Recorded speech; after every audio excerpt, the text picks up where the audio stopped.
Hello and welcome दोस्तों।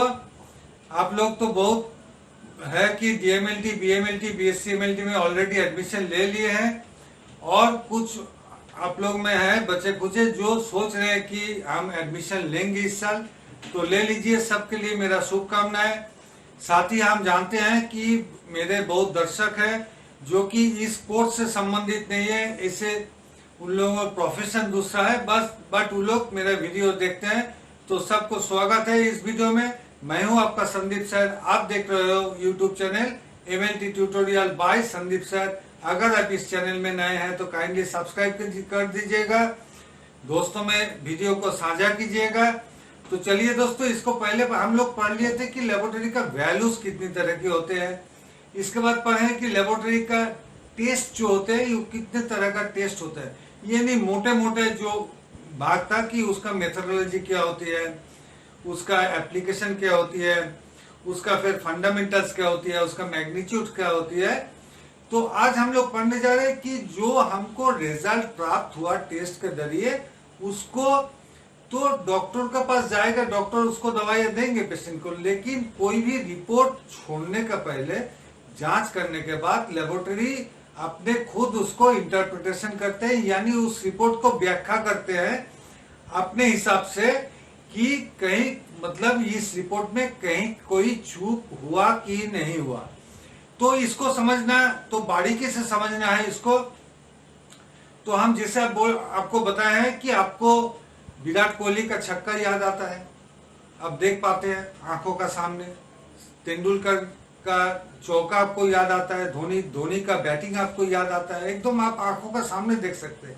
इसको हम लोग बोलते हैं फोटो मेमोरी, यानी फोटो यादगार। तो इसी तरह का हम जो बोर्ड बनाते हैं, इस बोर्ड में हम कोशिश करते हैं कि इसको आप लोग दिमाग में एकदम जहन में बसा लीजिए कि आप आंख खुलते ही इस बोर्ड को नजर आएगा कि पूरा बात आपको एक ही विंडो में, बोलता है नहीं कि विंडोज में कि एक ही विंडो में आपको सब कुछ प्राप्त हो जाए, वो मोबाइल जैसा रोल नहीं करने पड़े। तो आपको एक ही विंडो में प्राप्त हो रहा है, जैसे कि सब बोर्ड में हम कोशिश करते हैं करने के लिए। तो देखिए आज है क्या क्लिनिकल लेबोरेटरी टेस्ट इंटरप्रिटेशन, यानी उसका व्याख्या क्या होगा। इसको सामूहिक रूप से हम लोग समझने का कोशिश कर रहे हैं कि पहले हमको एक ऑथेंटिकेटेड रिजल्ट चाहिए। रिजल्ट या रिजल्ट, ऑथेंटिकेटेड मतलब है विश्वसनीय, यानी विश्वसनीय। अगर आपको रिजल्ट या रिजल्ट चाहिए, जो रिजल्ट कैसे हो सकती है, न्यूमेरिक हो सकती है यानी संख्या में हो सकती है, अल्फाबेटिक हो सकती है यानी कुछ वर्ड्स में हो सकती है, और नहीं तो अल्फा न्यूमेरिक, संख्या और शब्दों दोनों मिला के हो सकती है। अब ये जो विश्वसनीय जो रिपोर्ट है, जो रिजल्ट है, इसको प्राप्त करने के लिए आपको कुछ जद्दोजहद काम नहीं करने होगा। आपको कुछ बात जहन में रखना होगा। क्या जहन में रखना होगा कि प्री एनालिटिकल स्टेप्स।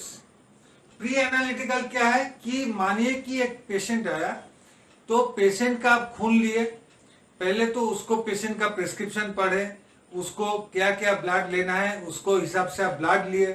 ब्लड लेने के बाद प्रॉपर वाइल में उसको रखने के बाद उसमें नंबर दिए, चाहे नाम का आईडी नंबर कुछ भी हुआ आप उसमें डाल दिए। और उसके बाद अगर वो ब्लड से सीरम से यानी प्लाज्मा से कुछ जांच होगी तो उसको फिर से सेंट्रीफ्यूज द्वारा सेपरेट की। जितना दूर तक आप टेस्ट शुरू नहीं करते हैं, खून लेने से टेस्ट शुरू करने आगे तक का स्टेप्स को हम बोलते हैं प्री एनालिटिकल स्टेप्स। तो प्री एनालिटिकल स्टेप्स जो कि यहाँ पर अगर कुछ गलती होती है तो वो मतलब लेबोरेटरी का पर्सनल यानी मनुष्य द्वारा होती है, तो इसलिए इसको हम लोग बोलते हैं मिस्टेक्स। इसको हम लोग एरर नहीं बोलते हैं। एरर किसको बोलते हैं? एनालिटिकल स्टेप्स, यानी जब इसको जांच हो रही है, इसका दौरान ज्यादातर जांच मशीन में होती है, तो अगर मशीन का कुछ गलती होती है तो उसको हम लोग बोलते हैं एरर्स। अगर आप माइक्रोस्कोप का द्वारा कुछ सेल या टिश्यू का स्टडी कर रहे हैं तो वो तो फिर आपका मनुष्य द्वारा हो गया, तो फिर वो हो जाएगा मिस्टेक्स हो जाएगा। फिर देखिए पोस्ट एनालिटिकल स्टेप्स, यानी तो आपका तो टेस्ट खत्म हो गई। आप समूचा मानिए कि एक पेशेंट का तो 10 तरह का रिपोर्ट था, तो 10 तरह का रिपोर्ट को इकट्ठा करना है। फिर एक चाहे आपको रजिस्टर हो, चाहे प्रिंट आउट हो, चाहे कंप्यूटर हो, सही तरीके से सबको एक जगह लाना है, इकट्ठा करना है। तो इसमें अगर कुछ गलती हो जाती है तो ये मनुष्य द्वारा होती है, तो इसलिए भी इसको बोलते हैं मिस्टेक्स। इसको बोलते हैं पोस्ट एनालिटिकल। पोस्ट मतलब बाद में, यानी जांच करने का बाद में अगर कोई गलती होती है तो ये सब हमको वेरीफाई करने पड़ता है कि कोई भी टेस्ट अगर वो सही तरीका से हम लोग सब कुछ मेंटेन किए कि नहीं, सब कुछ हम पालन किए कि नहीं, सभी नियमों का पालन हुआ कि नहीं, कहीं कोई उल्लंघन हुआ कि नहीं, इसको जांचना, परखना। फिर हुआ क्यूसी पास्ट। क्यूसी मतलब है क्वालिटी कंट्रोल। तो क्वालिटी कंट्रोल चैप्टर में भी हम पढ़ाए हैं, फिर आगे भी पढ़ाएंगे। इसमें दो तरह का क्वालिटी कंट्रोल होता है, आईक्यूसी यानी इंटरनल क्वालिटी कंट्रोल, और इक्यूआस यानी एक्सटर्नल क्वालिटी एश्योरेंस स्कीम। ये फिर दो तरह का होती है, मतलब बोथ वे का होती है। तो ये दोनों पास होने का मतलब है क्यूसी पास। आप पंखा खरीदते हैं ना, मोबाइल खरीदते हैं, एक तो चुटका रहता है अंदर में, क्यूसी पास, क्वालिटी कंट्रोल पास, इसी तरह है क्वालिटी ओके। फिर है वैलिडेशन मेथोडोलॉजी। अब वैलिडेशन मेथोडोलॉजी क्या है कि आप जो मेथड से किए हैं वो वैलिडेटेड मेथड है कि नहीं। एक तो एग्जांपल ले लीजिए कि एग्जांपल से आसान होता है समझना, कि आप एक आदमी का बिलिरुबिन टेस्ट किए, तो बिलिरुबिन उसका बहुत हाई है। हाई होने का मतलब उसका, आप जानते हैं कि पीलापन हो जाती है, नॉट ओनली चेहरे पर, वो खून का जो सीरम यानी रक्त रस है वो भी पीला हो जाती है। तो इस समय उसका साथ और एक जांच है क्रिएटिनिन। तो क्रिएटिनिन ज्यादातर लेबोरेटरी जो करते हैं वो करते हैं जेब्स काइनेटिक मेथड में करते हैं। लेकिन अगर बिलिरुबिन हाई हो गई तो उस समय जेब्स काइनेटिक मेथड से नहीं कर सकते हैं। उस समय हमको एंजाइमेटिक मेथड करना है, जो कि जेब्स काइनेटिक से करीब 20 से 30 गुना ज्यादा खर्चा है, लेकिन करना है। तो ये हुआ वैलिडेशन ऑफ मेथोडोलॉजी, यानी कौन मेथड को आप अपनाएं उस जांच करने के लिए। फिर है मेटीरियोलॉजिकल ट्रेसिबिलिटी, मतलब है जो रूम में आप काम करते हैं, आजकल तो ज्यादातर ऑटोमेटिक मशीन हो गई है, तो ऑटोमेटिक मशीन, इसके लिए तो एसी घर लगता ही है। तो ये एसी घर में जो टेम्परेचर है और जो रिलेटिव ह्यूमिडिटी, जो खास करके हम लोग वेदर के बारे में सुनते हैं, तो ये टेम्परेचर और रिलेटिव ह्यूमिडिटी सही तरीके से था कि नहीं। अगर था तो मशीन आपको सही तरीके से काम किया, अगर नहीं था तो काम नहीं किया। एसी खराब, चलो भाई मशीन चला दो, नहीं, तब आपको मशीन सही तरीके से रिपोर्ट नहीं दे सकती है। आज का इतना सोफिस्टिकेटेड मशीन है। फिर कुछ केस हुआ कि हमको रिपोर्ट डाउट हुआ, तो उस समय क्या करते हैं, हम टेस्ट को रिपीट करते हैं। तो टेस्ट जब रिपीट करते हैं तब हम क्या करते हैं, फिर मेथोडोलॉजी को चेंज करते हैं। एक ही टेस्ट को दूसरा मेथड से करके देखते हैं कि इसका बिलिरुबिन इतना हाई हुआ, चलो दूसरा मेथड से करते हैं, तो उसमें देखते हैं कि वही वैल्यू आ रहा है कि नहीं। इसको बोलते हैं टेस्ट रिपीट। अभी क्या हुआ, फिर है इक्विपमेंट कैलिब्रेशन। इक्विपमेंट कैलिब्रेशन भी दो पार्ट हिस्सा है। एक तो आपका जो मशीन है वो किसी का साथ एएमसी कॉन्ट्रैक्ट में है, जो मशीन बनाए हैं, वो तो उन लोग का पार्ट है। हम लोगों का पार्ट क्या है ना, हर एक दिन सुबेरे टेस्ट करने के पहले हमको एलजे सेटिस्फाइड करना है। एलजे मतलब है लेवी जेनिंग्स चार्ट। तो लेवी जेनिंग्स चार्ट जो है, तो लेवी जेनिंग्स चार्ट को पर्टिकुलर हर एक टेस्ट उसको सेटिस्फाई करेगा, इसके यानी उसको संतुष्ट करेगा कि हाँ हम ठीक है, यानी रिएजेंट आपका ठीक है, आपका मशीन ठीक है, आपका टेस्ट बराबर हो रहा है। अब है मेजरमेंट अनसर्टेनिटी, मतलब अनिश्चयता। तो अनिश्चित क्या होते हैं, अनसर्टेन होती है अनिश्चित। तो मेजरमेंट, यानी मेजरमेंट हम किए तो इसका मतलब ये नहीं एकदम निश्चित है, इसमें भी अनिश्चित बहुत फैक्टर काम करते हैं, और इस अनिश्चित को फिर रिकैलकुलेट करके कैसे निश्चित वैल्यू बनाया जाता है, इसके लिए भी अलग कोर्स होती है। फिर हमको समय मिलेगा तो इसके बारे में हम आपको फिर क्लास लेंगे, क्या कि वो लंबा क्लास चलेगा ना, 5, 7, 10 तो क्लास चल सकती है। अच्छा, ये सब जो हम जो जद्दोजहद काम किए, इसका द्वारा हमको क्या प्राप्त हुई है कि ऑथेंटिकेटेड रिजल्ट, यानी विश्वसनीय एक रिपोर्ट प्राप्त हुई है। इसके साथ अभी हम ऐड करेंगे क्या ऐड करेंगे, जो बात कंसीडरेशन यानी जहन में मेरा जो बात है, जहन में इस बात क्या है कि particular test literature black ink से लिखी हुई है, particular test literature and case history, ये दो अहम मुद्दा है। पर्टिकुलर जो टेस्ट किए हैं उस टेस्ट का हर एक कंपनी आपको कोई भी टेस्ट कीजिएगा, आजकल किट सिस्टम हो गई है, तो किट का साथ आपको एक तो बाकायदा लिटरेचर देगा। उस लिटरेचर में आपको क्या मिलेगा कि नॉर्मल वैल्यू क्या है, क्रिटिकल वैल्यू कौन सा है, पैनिक वैल्यू यानी डरने वाला वैल्यू कौन सा है, रेफरेंस वैल्यू यानी जिसको हम लोग चालू वर्ड में बोलते हैं नॉर्मल वैल्यू, तो रेफरेंस वैल्यू क्या है, एंड इंडिकेशंस। इंडिकेशंस मतलब ये क्या बताता है, मतलब ये वैल्यू 6 होने से क्या है, 8 का मतलब क्या है, 10 का मतलब क्या है, 12 का मतलब क्या है, तो उसको बोलते हैं इंडिकेशंस। तो ये बात हमको ध्यान में रखना है। फिर जो सबसे अहम चीज है वो है case history of the patient.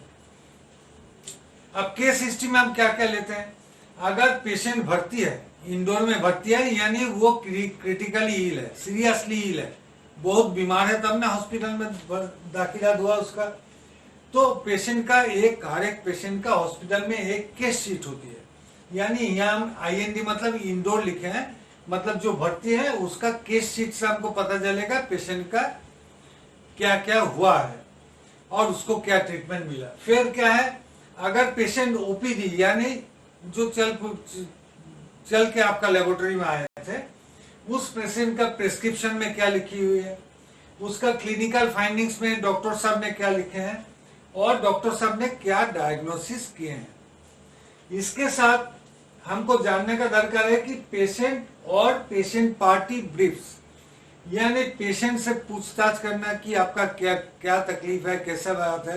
अब हो सकता है कि जो पेशेंट आपका भर्ती है वो हो सकता है कि अनकॉन्शियस है, अगर पेशेंट अनकॉन्शियस है तो उसका जो पेशेंट का जो पार्टी यानी उसका जो रिलेटिव्स है उनसे पूछ के उसका पेशेंट का बारे में जानकारी हासिल करना। फिर हुआ फिजिशियन और कंसल्टेंट ओपिनियंस।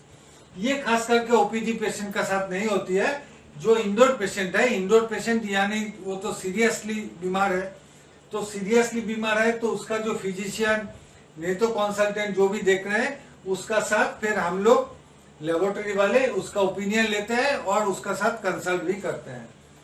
फिर क्या है कि मेडिकेशंस, पेशेंट क्या क्या दवाइयाँ चल रही है, क्या दवाइयाँ पहले खाए हैं, जो दवाइयाँ का चलते क्या क्या टेस्ट, कौन कौन टेस्ट में वैल्यू चेंज होती है, इसके बारे में भी आपको जानकारी रहने होगा।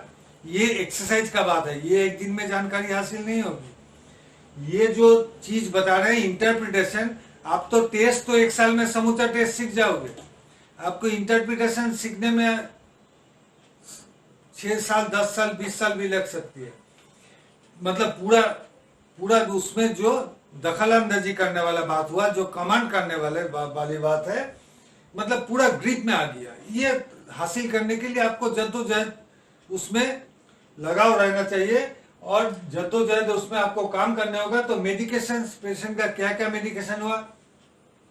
अब है एक्सपोजर्स, यानी एक्सपोजर्स आप देखिए, एक तो कोरोना का जो पेशेंट अभी जा रहे हैं जांच करने, अगर कोरोना पॉजिटिव आ गया है, और नहीं तो जो घर घर में आके जो पूछ रहे हैं, तो बार बार एक तो चीज क्वेश्चन जरूर पूछते हैं कि इस समय आप कहीं बाहर गए थे, तो बाहर गए थे तो कहाँ गए थे, तो इसका मतलब है तो ये एक्सपोजर, यानी अगर आप कोई बड़े शहर में गए हैं और उस बड़े शहर में बहुत कोरोना हो गया, यानी उसको साथ समझा जाता है कि आप एक्सपोज्ड हुए हैं, आप उसमें संक्रमित होने का आपको चांसेस हुआ है, इसको बोलते हैं एक्सपोजर।